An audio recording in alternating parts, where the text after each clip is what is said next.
So, okay, so what would be the agenda for this talk? And so this would be kind of a introductory session. Maybe going forward, we will have a deep dive session. Like let's say if you want on if you want a deep dive on a Docker, then we can have Docker or Kubernetes, or deep dive on microservices as well, like Netflix OSS. So those things we can do a deep dive and proper demo. So today's uh, talk is about this microservices versus monolithic application, and then I'll just give a brief introduction about what all the microservices are, what's the advantage and challenges, and then what is a Spring Cloud. So I'm from a Java background, so that's the reason I'm using it, Spring Cloud, and I have used in my couple of projects for microservices Netflix OSS. So I'm just giving a brief overview of Netflix OSS as well. And then we will talk about container and prior to the container, like pre-virtualization and virtualization era. And then we will discuss about the container orchestrator. And in terms of the container orchestrator, we will be discussing Kubernetes. Okay. And then we'll discuss about why we should use containerization, why we should use container orchestrator. Because there are a lot of confusion between Dockers and Kubernetes, so those things we will discuss it here, right? Great. So, yeah.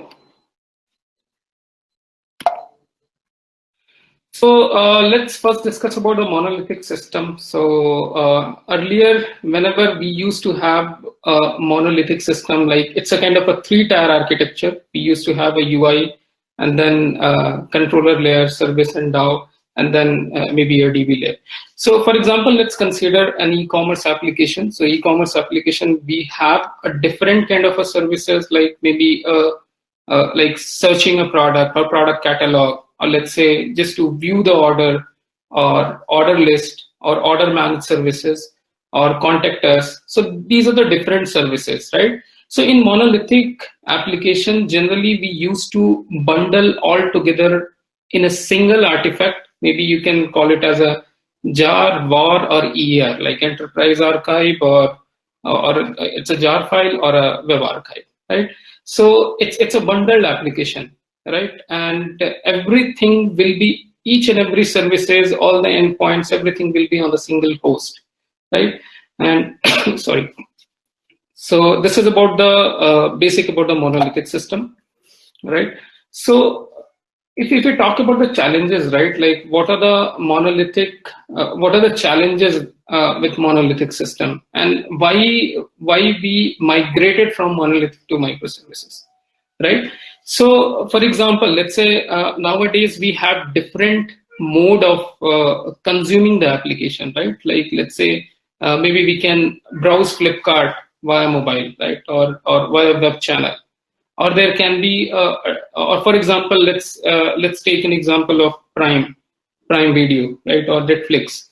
So we can watch it over mobile, over web channel, or television, right?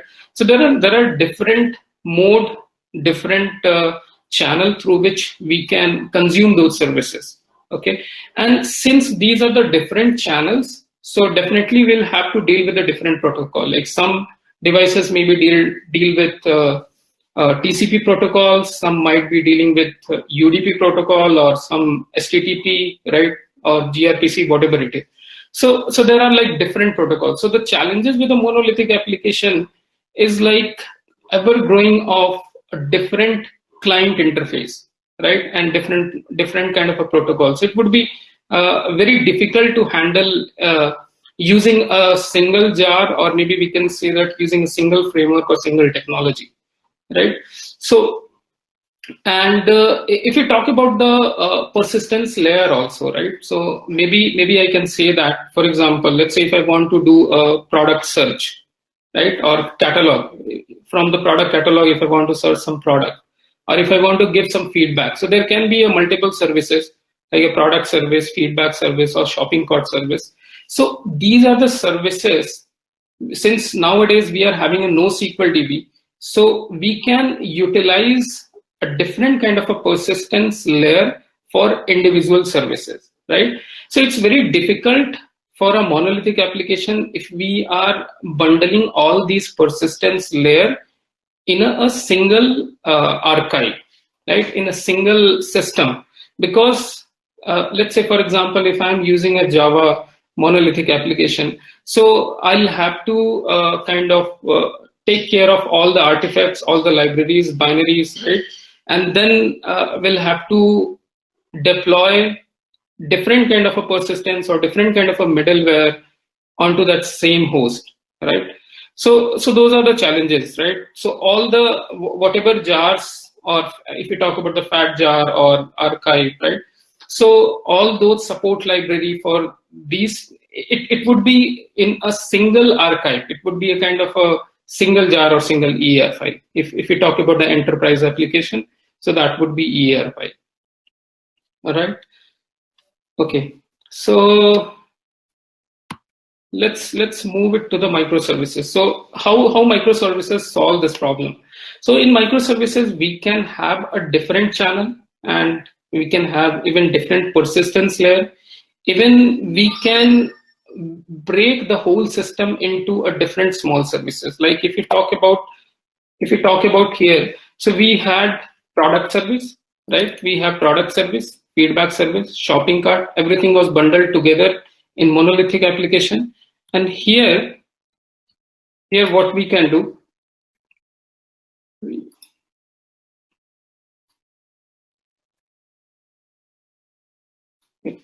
so here what we can do, we can chunk it into multiple services. We can use componentization. We can break it into a smaller component, right?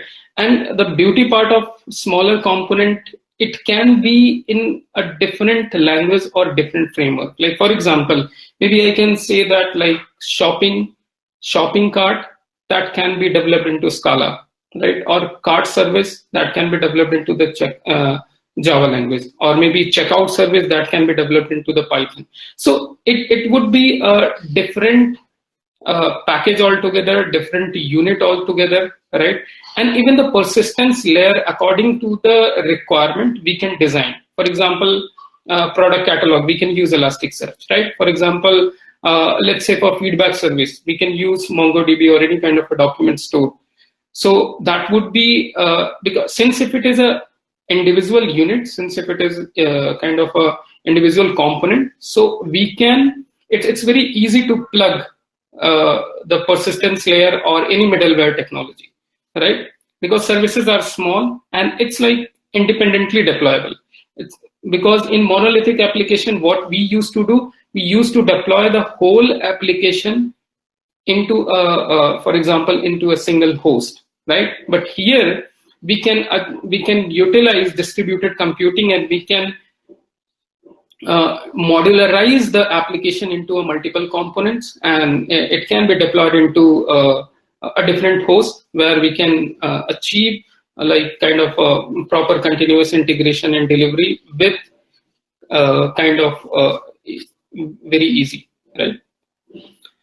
Okay, so what exactly this microservices is? So it's not a framework, it's not technology, or it's not any language. It's just an architectural style, right? Or under microservices, there are different architectural style, right? Like let's say if I talk about the event sourcing, or maybe the CQRS pattern, right? Or domain-driven design. So there are different architectural style solving the problem for modularizing the application, right?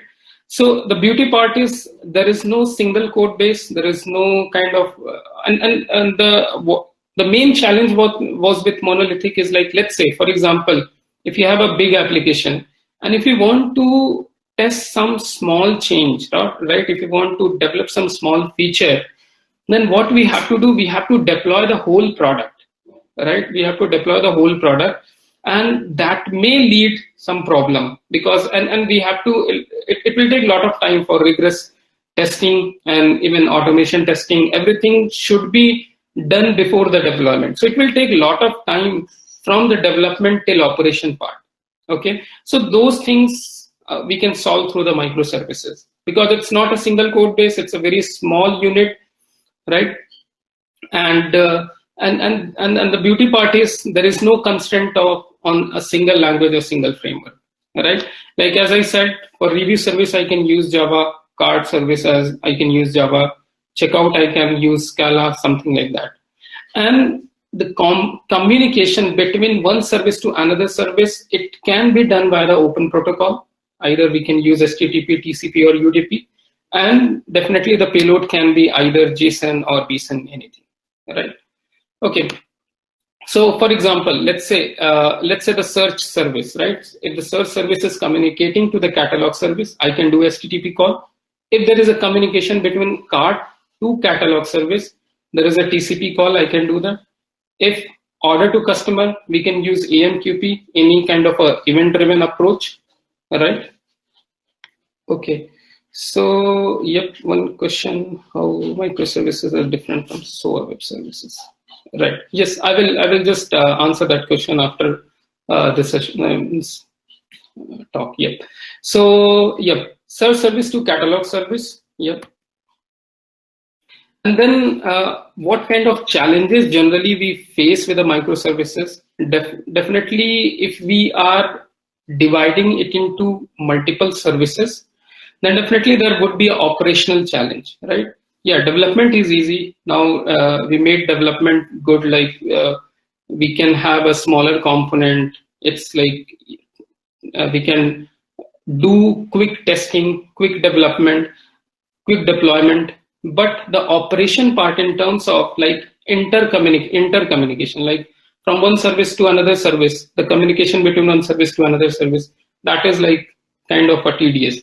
Let's say we have thousands of services running for the same, thousands of containers are running for the same services. Let's say checkout service. And if I'm running thousands of instances for checkout services, then it's difficult to track. It's difficult to track the call. It's difficult to forward the call. So those kind of challenges generally we face. But for those things, we have proper solution like API gateway.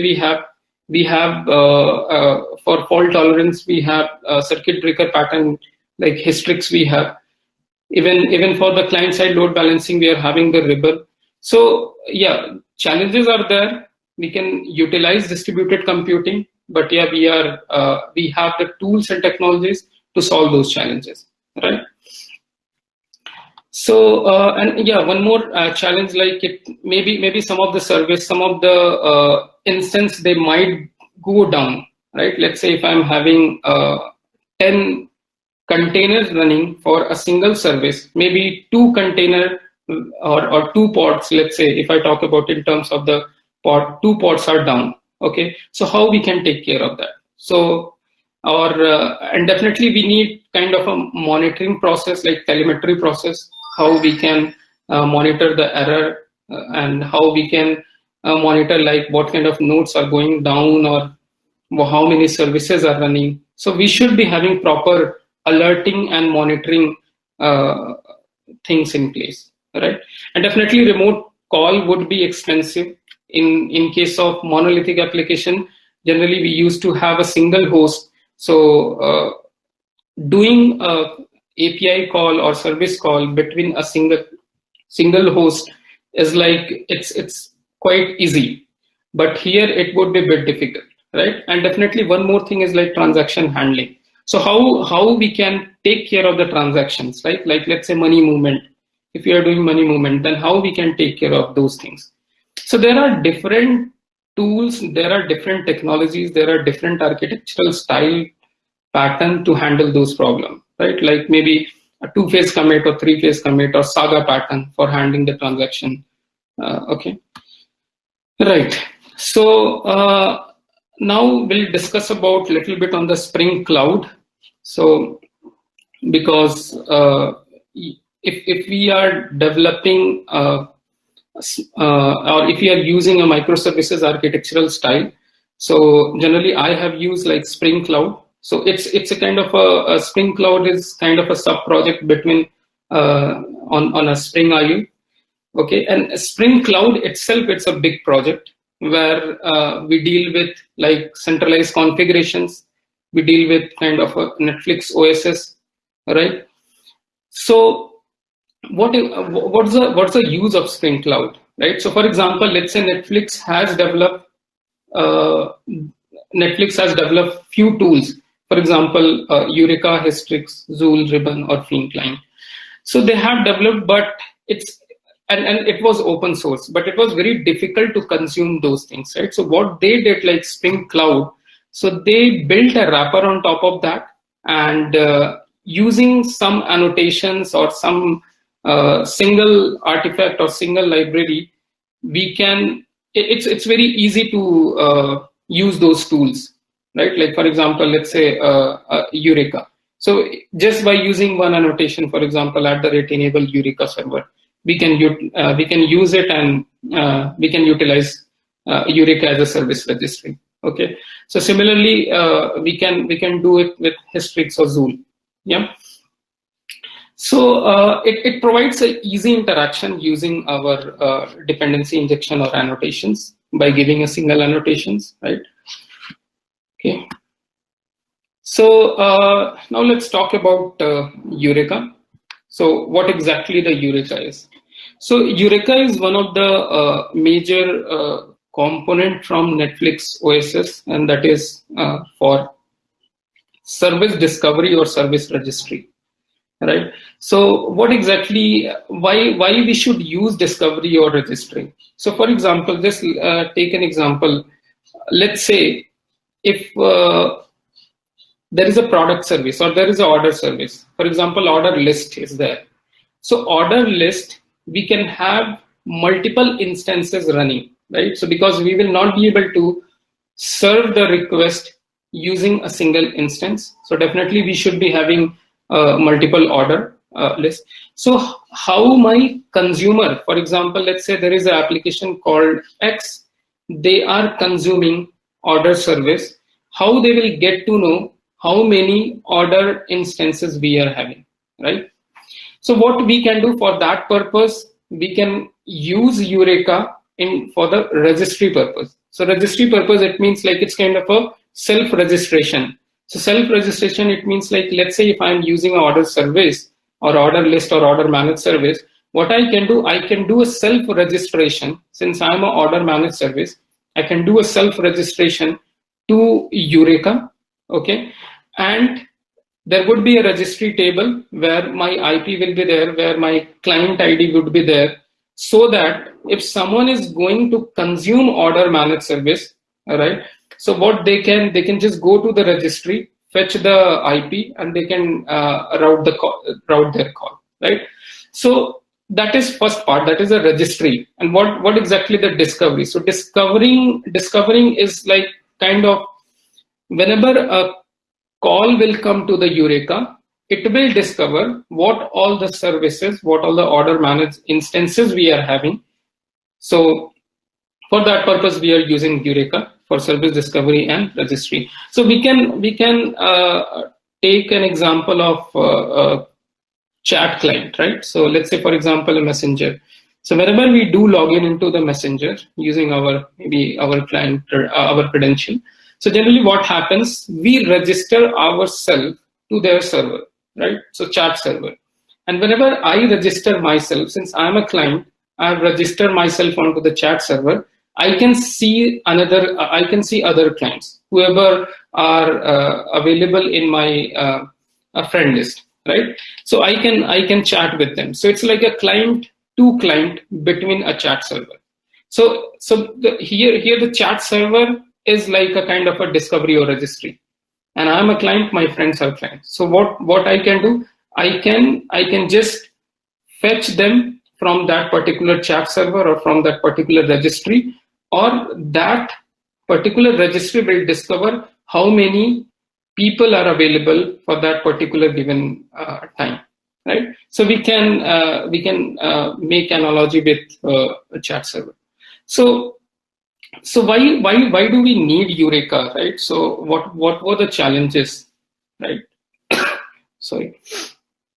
So there were large number of inter-service call, right? For example, let's say order service we are having, checkout or payment service, feedback service, recommendation service.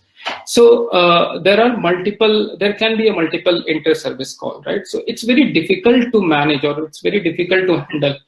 So Eureka solves that problem. Okay, all right. And yep, discovery it will provide us like single lookup, and where client register themselves and discover other client. We have like different kind of a tool which provide the same functionality, like Eureka is one of them, and there is one more product called Console from HashiCorp, and there is one more called Zookeeper. Generally in Kafka, Kafka uses Zookeeper, right? And yep, so yeah.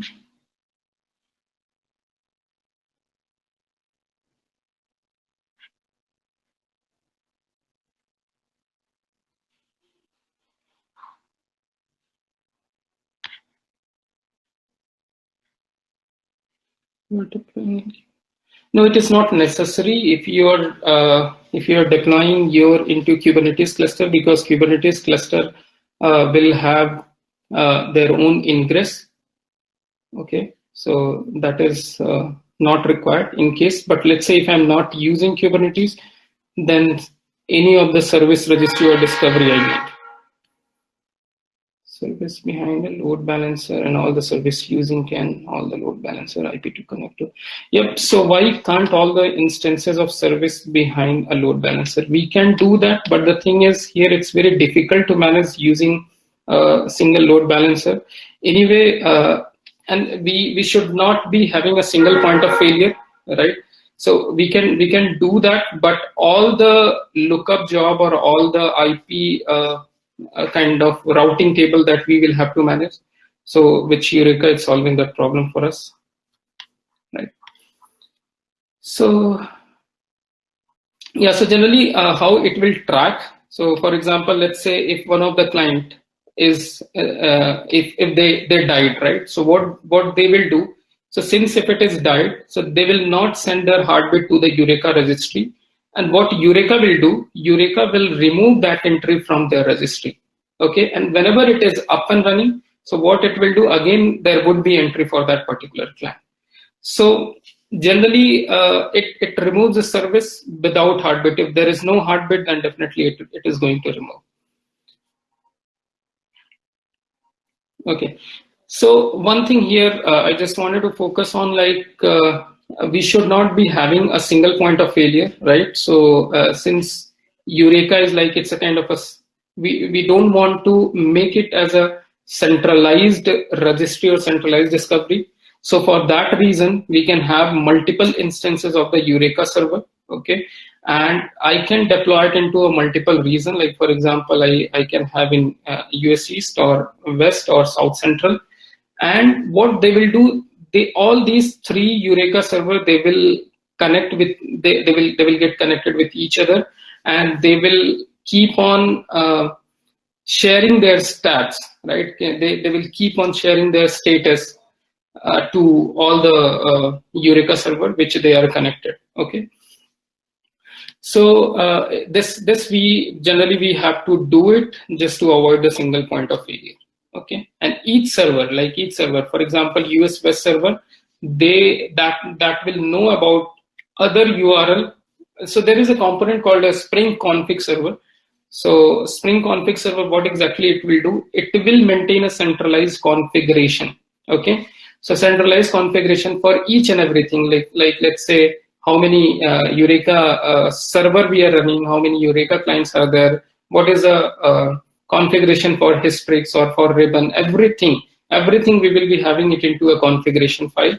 That is kind of a centralized config file, and that we can use one sub project from a Spring Cloud that is called a Spring config. Okay, and in that Spring config we can configure it. That is also can be as per the environment basis. We can point or we can have those configuration into any of the cloud, and we can leverage Spring Cloud. Okay. Right. So Eureka server configuration. So, for example, definitely if it is a registry, then there would be a client server model, right? So how we can configure it, Eureka?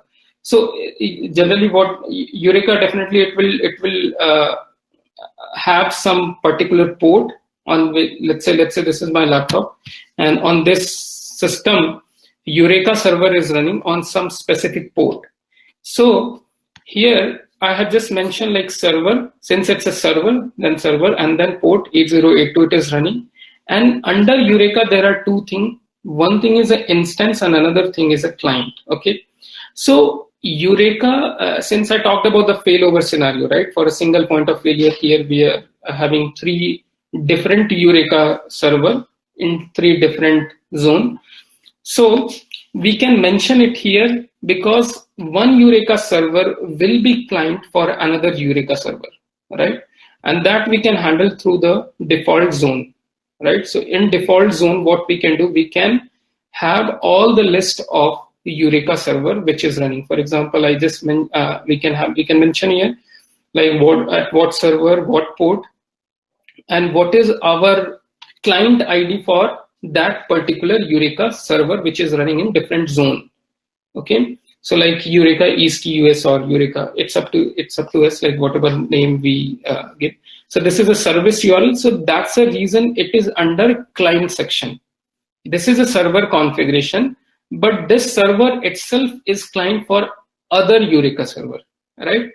Okay, and where exactly this Eureka server is running. So since it is running in my local host, so that's the reason we have just mentioned it here, instance, host name, localhost, right? And yep, there are a bunch of properties which maybe you can just go through with Spring Cloud documentation and we can see that. So how we can enable it? So it's like very easy. Maybe we can, so we generally for all the Spring Cloud project or all the microservices based on the Spring Cloud, we use Spring Boot for bootstrapping. So it's very easy to use. Sorry. Like @enable Eureka server, we can just put annotation and automatically this instance or automatically this application will be treated as Eureka server. Okay. So if you talk about the client configuration, so that was a server. Okay, let's say one Eureka server we have, and we can have a multiple client like product, recommendation service, or checkout or review service. So those services would be client for Eureka server, right? So how the configuration will look like here. So like if you notice here, we have the server, and here we don't have the server. So Eureka and then client, and this is our service URL. So service URL, it means where exactly my Eureka server is running. So I just need to mention it here so that my client can, or so that this application can register themselves just by going to this particular URL, right? Going to this particular address. So for example, this is a product service. So product service is a client for this server. Product service is a client for this particular localhost 8761 Eureka. And there are a bunch of properties like you can mention your application name, what exactly it is. Here we can use @enable Eureka client. If we mention @enable Eureka client, so this will act as a client, Eureka client.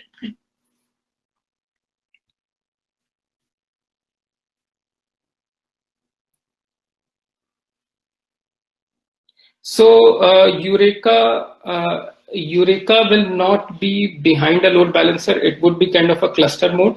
Yeah, but definitely we can use a server-side load balancing or we can use a client-side load balancing, right?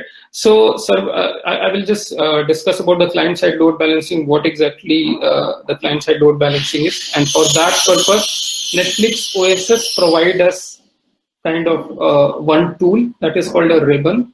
For that, we can use a client-side load balancing, and Eureka, and the server-side load balancing. Yeah, definitely we can use it. So Eureka server has the capability to talk other Eureka server to achieve fault tolerance. Can we have similar capability among bunch of load balancer? Yeah, definitely we can have. Yeah, definitely we can have. But yeah, we'll have to manage, we'll have to take care of all those fallback scenario and how we are dealing with those process, right? So, yep, now let's talk about the ribbon. Ribbon it's like a client-side load balancing. So generally, a load balancer generally sits on top of servers, right? Or maybe a service, we can say that. And there is a consumer, there is a producer. So on top of, so let's say there is an application. If any request will come, first it will go to the load balancer, and then load balancer will route that particular request in whatever algorithm we have choose, or whatever, according to that, it will route the request to those particular application. But let's think about in terms of the client side. For example, let's say there is a order service, and this is our checkout service, right? So this is, or maybe this is order, or yeah, this is, let's say, payment service, order and payment service. So for example, definitely we will not be having a single instance of payment service. There can be a multiple instances of payment service. So on that service part, on top of that, we can have a server-side load balancing. And since here order service is consuming those APIs from payment service, so this is a client, order is client, and payment service is our service. So it's a client service model. So on payment service, we have one layer of load balancer. On order service, we have one more load balancer, and that we are calling it as a ribbon, since it's a client-side load balancing. So how it will help? So it will check which server is in healthy state and which to whom I need to contact for getting a better response, or a response within less time. Okay, so that is the reason we use client-side load balancing. So client-side load balancer, it selects which server I need to make an API call. Okay, so let's say, for example, as I said, like consumer application, then it will go to the ribbon and then multiple producer service. Okay, so it is also, this ribbon also follow multiple protocol. And the beauty part of ribbon is like it's integrated with the Eureka, so it's very easy to play with the service discovery or registry, and it has built-in fault tolerance also, like failure resiliency. And for that, I will just talk about the historics we are using for kind of a circuit breaker pattern. Okay, so it's very easy to use a ribbon tool. Just you need to provide this annotation like load balancer client. Okay, so for example, how we can use it? So let's say we have injected this dependency load balancer client, and what we can do, load balancer client dot choose, and this is client ID. So client ID, it means it would be this one. Like in our case, it would be a client ID of payment service, right? And whenever this order service will try to consume a payment service, first it will do this call load balancer client dot choose and payment service, and then I will get the instances, right? Okay, and that part, using that particular instance, I can do an API call. So for that reason, generally we use ribbon. Do we need ribbon in case we deploy MS in Kubernetes, as they have service pod that take care of fault? Yeah, yes, yeah, they take care of fault. Even our kubelets, yeah, kubelets will take care of even for the diet pod. So if we are using ribbon, so we can use ribbon, so there won't be any problem if we are using ribbon. because anyway, if we are having for the single instance, if we are having a multiple pod, so we can integrate with the ingress and then we can use it. So let's talk about the hystrix. So what exactly hystrix is? So it's circuit breaker pattern. So what exactly the circuit breaker pattern it is? It is just to avoid the fault tolerance. I'll just take an example of a household circuit breaker, right? So what exactly it will do? So it just watches a circuit, and what it will do, let's say, whenever failure is occurring for any of the circuit, maybe in any of the room, so what it will do, it will just open that particular circuit, right? And whenever it will open the circuit, we will call the electrician will solve the problem, and then what we do, we just switch on the MCB, right? So that is so same kind of thing we are same concept we are using in circuit breaker pattern also, right? So why we do that? Just to avoid the failure, just to avoid the just to have fallback mechanism in place, right? So let's say, for example, let's say I have some service and my service is down, and I'm keep on getting multiple requests from that particular from other consumers, right? And if I'm down, then it doesn't make any sense to accept those calls, right? So what I can do, I can just open that particular circuit, right? I can just open that and I can say that I'm not ready to accept the call, okay? Or maybe in case of any timeout issues, right? So what exactly it will do, it will identify the fallback and it will provide you the fallback methods. It will provide you the fallback mechanism, right? So how it will do that? So again, we can use Spring Cloud here, and we can use @enable hystrix, and we can use @hystrix command. And in hystrix command, we can have fallback method. So let's say this is my prod method, okay? And all the business logic is being written into this particular prod method, okay? So same return type, same argument type, I have to write one more fallback method. Name would be a default method. So let's say if this particular in this particular method, if I am written some API call, if that is down, so what it will do, it will open the circuit and it will go to that particular default method. So I'll just give you an example, like let's say a recommendation service, right?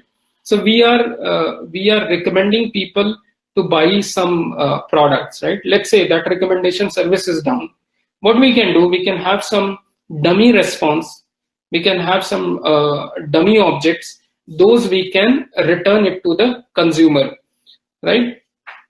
So how it will solve the problem? Because here we are trying to avoid the cascade failure, right? Like let's say service 1 will communicate to service 2, service 2 will communicate to service 3, service 3 will communicate to up to service N, right? So if there would be any failure, like for example, it's just like a normal scenario, like a try catch, just to avoid the runtime exception, right? So it's similar kind of a concept or similar kind of a pattern. Here we are trying to solve in distributed computing or distributed system using our hystrix. Do we need to do? Okay. Yeah. Right. So yeah, so this is all about kind of microservices and microservices versus monolithic. So now let's discuss about containerization, a brief introduction about containerization, and then I will discuss about the container orchestration as well. So before discussing the containerization, let's talk about first pre-virtualization versus virtual machine. Okay, so in pre-virtualization, what we used to do, we used to have a physical server, right? We used to procure a physical server, and then we can have a host operating system, and on top of that particular host operating system, we can have binaries or libraries, and on those libraries our application can run. Okay, so here the problem or challenges was, like the biggest problem was, first thing is the huge cost, right?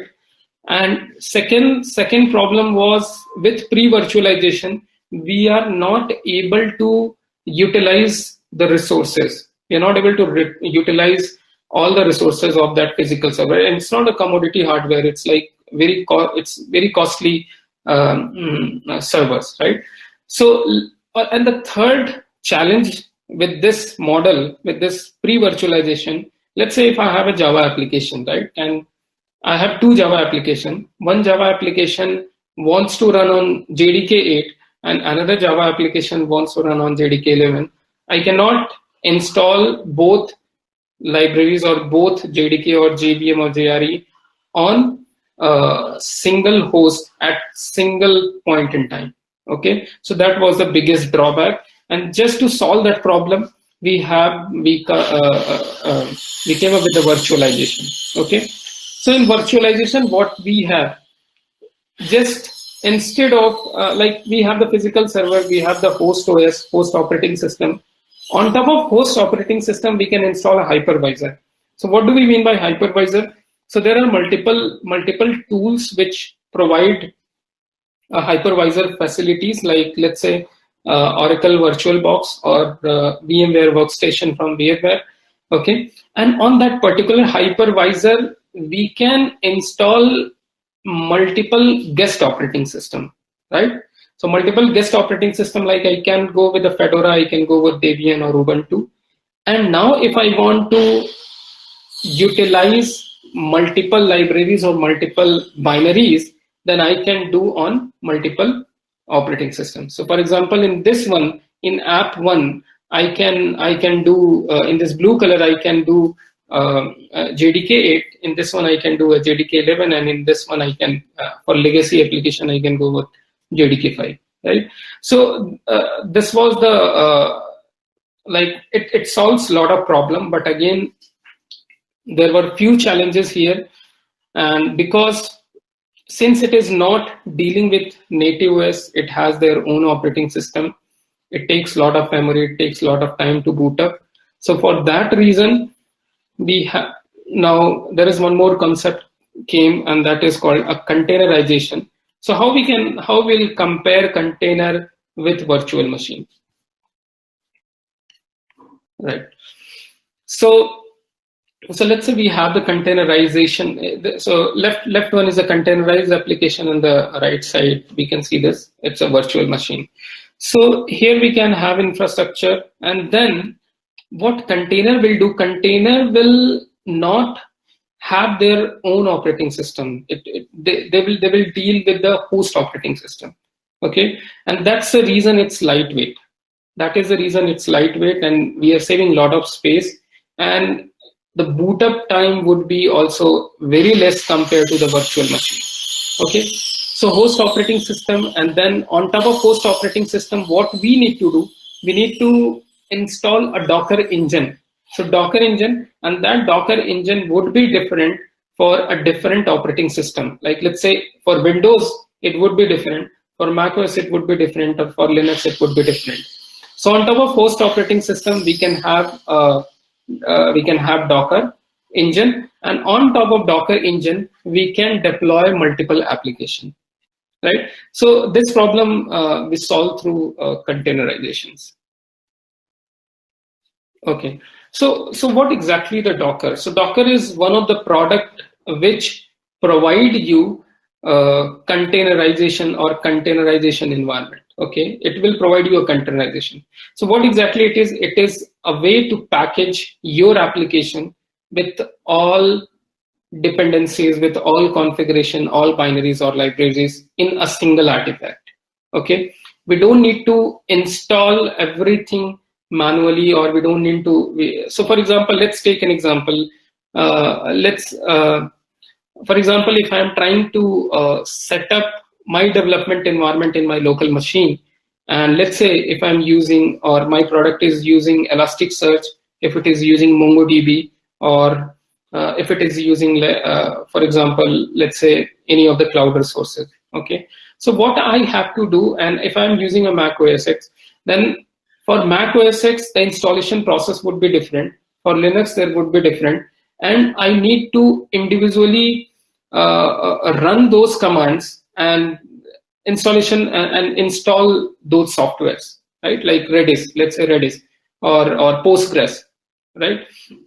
Or different version of Postgres. So I'll have to manually run the command, and it can lead some problem, right? Because it's a manual thing, and a lot of steps are involved in installation.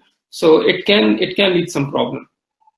So Docker also solve that particular problem, and it's very easy to create, or it's very easy to have your own local development environment, right? So what it will do, it will package all the libraries dependency into a single artifact. I'll just show it, like how we can create the image, how we'll have the artifacts, and how we can what are the different syntaxes are there. So it's very lightweight and it's portable. We can share for the operations team as well. And the thing is, where exactly where we can host our containers, right? Or where we can save our container. So like we have GitHub repository for committing our code. So similar kind of repository for Docker also we are having, and that we are calling it as a public repository or private. Like in GitHub also we have a public repository, we have private repository. Here also we have public and private. And public repository we call it as a Docker hub.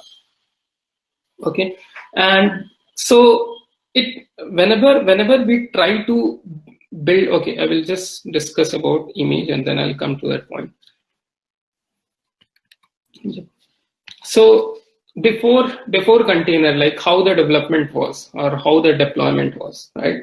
So as I said, like installation process for local development with respect to a different operating system, it's very challenging. There are multiple steps.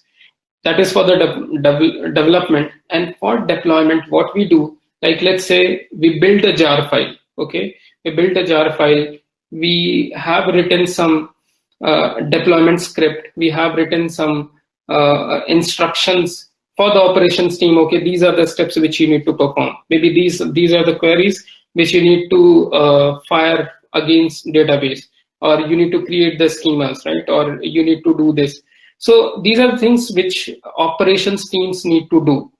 So if I am writing all those deployment steps, there can be a problem. There can be mistake from my side, right? So it will lead some problem, and our product cycle or deployment cycle might delay. So yeah, so that was a problem before containerization.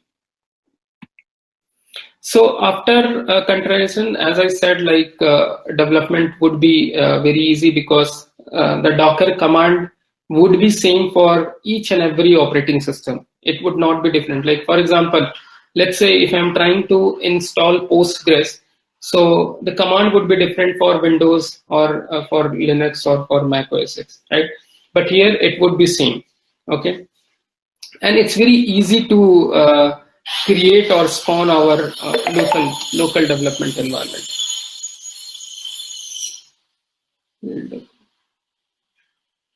Yes, yep. So Dockerization will solve the problem using different JDK version. Yeah, right. That using Dockerization we can we can have multiple JDKs. Even using virtualization also we can have a multiple JDK. But the thing is, there we had to install all the way the guest OS and the and guest operating system. It generally it will be in GBs, right? So, but in container, since it's interacting with your native operating system, so it's very lightweight, and we can have multiple JDKs or multiple Postgres version. Like at same point in time, if I want to run 2 or 3 version of Postgres, then I can run it. So yeah, deployment is also, again, it would be easy. So because here it's kind of a combined engineering model, it's like a DevOps kind of thing. So developer and operation, it works together. Okay. So now if I talk about the image, right? So what exactly image is? So it's the actual artifact, or its actual package. And Docker images are, it's like a layered image. Okay, so what do we mean by layered image? For example, let's say if I and by the way, you can install Docker and you can have like here Docker running, and you can see the dashboard and how many containers are running. Okay, so for example, let's say if I have to pull an image for Node, or pull an image for Postgres. Okay, so let's say I'm pulling Postgres 9.x version. Okay, so what it will do first, it will pull the base image. So base image, it means definitely if that is the image, so it would have been on top of some operating system, right? Like let's say Debian. Okay, and on top of that operating system there would be a multiple layer. Okay, so first time what it will do, it will first check in your local whether all the layers are available into your machine or not. If it is not, okay, then it will go to the repository, either public repository or private repository, download all the layers. Right now, let's say I have Postgres 9.1. Okay, I have all the layer, I have the image which is having all the layers.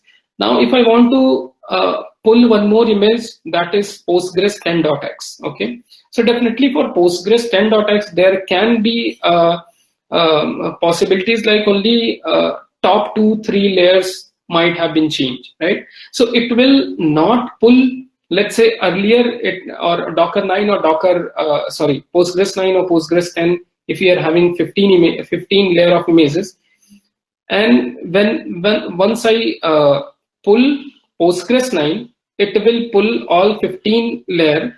But whenever I will try to pull Postgres 10, it will pull only 2 or 3 layer, because most of the layer would be same. So yeah, right. Okay, so how we can see that images in your system? Like you can just type a command called Docker images, and it will show all the what all the images are running. Like for example, here Redis or Postgres is running. These are the version, these are the tags, and this would be image ID. And what exactly the container is? So whenever we run that, so first thing is building the image, and second thing is running that image. Whenever we run the image, then there would be a container, right? It's an environment, it's a kind of a full machine, right? It's a machine. So container is a machine, and image is like, it's a kind of a artifact or file. So whenever you run that image, you will get you will get the container. So container, exactly, it will start your application. So for example, if I want to run Redis, then I can just do a Docker run Redis. Since Redis is, I have Redis image, built it out in my local machine. So what it will do, it will run the Redis, and I can do an interaction with the Redis key value cache, right? Okay. So there is a very important concept called a container port and host port. So what exactly the container port and host port is? So for let's say if I have my machine, and in that machine, this is my host machine, okay? And in that host machine, if I am spawning a multiple container, okay, so host will be having unique IPs, or host will be having a unique port, and containers, they can have also their own port. Okay, for example, if I can say 5000:5000, so this is my container port and this is my host port. And okay, I will just explain it in any of the given. Okay, so let's say if I have exposed my API in container 3000, okay, 3000, or let's say 8080. So that container port I need to bind with my host port. Okay, so host port, so there would be only one unique host port which I can bind with the container port. For example, I have 8080 in my host, and container is having 8080. So I can do 8080 colon 8080. So 8080 would be my host port, and 8080, the second 8080 would be my container port. Sorry, this is wrong. So this is, the first one is a host and the second one is a container. So and so here we can have yeah, right. So yeah, so let's say 3000, right? So 3000, if I'm having a container port, okay, and 3000 container port I can have, but host port I cannot, because host should be unique. This can be a duplicate because all the port is dedicated, or it's related or with respect to that particular container. So what exactly sorry, what exactly the Docker file? So it's nothing but it's just a kind of a text document which will have some set of instructions where you can specify it, and like maybe you would have seen shell script, right? So it has their own format, okay, where you can mention the steps. Like for example, let's say this is a sample Docker file, for example, from node. It means what I have to do, I have to pull node image from the Docker hub or whatever it is. If it is available in my local, then it will then run make directory -p/home/app. What it will do, it will create a folder in container, not in host. Whenever we are using a run command, it will create into our container. And whenever I'm using a copy command, then it will run into the host machine. Okay, and CMD is kind of its an entry point, and where I will where we need to tell like, okay, so we want to execute this node server. Okay.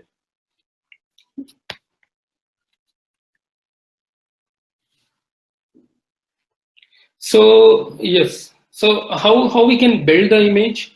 So using this command, we can build like docker build -t. Then we can give the image name and path to directory where exactly we want to save that particular image. And using Docker images, we can list down the images. And then using docker run -it, this is just to run the, or just to create the container. So here you can see that 8888 colon 8080. So this is, so 8888 is my host port and 8080 is my container port where my actual application is running. Okay, so let's say if I want to run, or if I want to access the application which is running into the container, how I can do that? HTTP colon this host IP, right? Where exactly what is the IP of my host? So that I need to mention, and the port should be 8888. It should not be 8080. Okay, because 8080 is a container port and 8888 is like host port.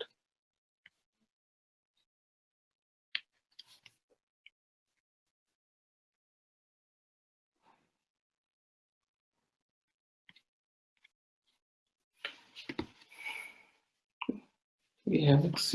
Okay, so okay, now I'll just give a, since we don't have that time, so I'll just give a brief introduction about Kubernetes, and anyway we can have a deep dive session on Docker and Kubernetes or microservices or whatever we have discussed, like Netflix OSs.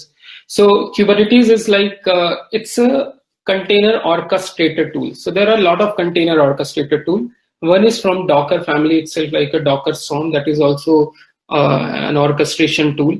And Kubernetes is one of the orchestration tool which has been developed by Google, and I think most of the people, they are using Kubernetes.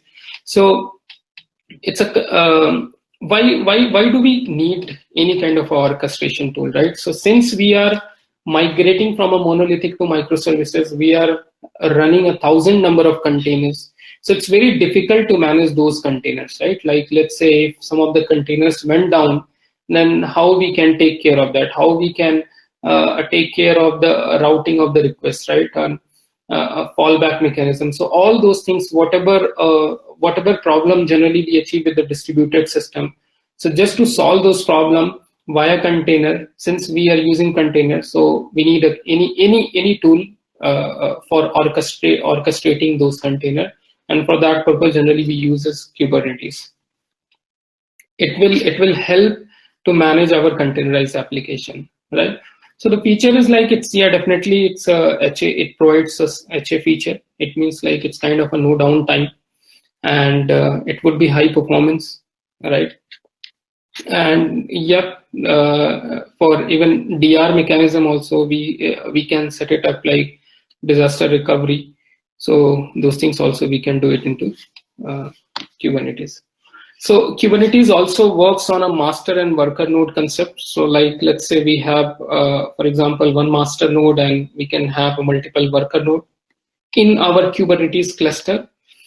Okay, and there are some of the components which will, there are some of the services which will be running our master node, called, for example, like API server, controller manager, scheduler, and etcd. And there would be a multiple worker node where exactly my container will be running, right? So where exactly in Kubernetes my container will be running? It will be running into the pod, right? So what is pod? So pod is it's kind of a smallest logical unit where my container, exact container will be running. So I generally, we should be following per pod, a single container or a single pod. But yeah, let's say if there is some dependency between one container to another container, then we can have more than one container also in single pod. So what exactly this API server is? So API server, it's kind of an entry point for our Kubernetes cluster. So the request can be from UI, it can be from the CLI, command line interface, right? Or it can be from any of the scripting, So that is kind of an entry point to K8 cluster, which will take the request, right? There is a service which will be running into our master node, that would be kind of a control manager, which will be responsible for checking overall health of the cluster. Like if any, let's say if any pod goes down, or if any node is not working, so something like that, control manager will take care of that. So there is one more service called a scheduler, which is also very important service. So for example, let's say if I have to schedule some pod, right? So this service will be helpful. For example, let's say one of my batch application, which requires a lot of core. Okay, maybe it's a heavy computational task, and it can require a lot of cores. So my scheduler will check like which worker node is having proper resource or proper CPU or proper core, and then it will schedule that particular pod to those worker node, right? And last component is like etcd file. So this is etcd file. So it's kind of a key value paired data. It's a key value storage kind of thing, where we will be having all the cluster states, like a worker node, regarding a pod, everything. So it's like a kind of a central store where we can get the detail about all the worker node and pod and services. Okay, so and definitely we'll be having a multiple worker node, and these are the mandatory services which will be running into worker node, like kubelets, Docker engine.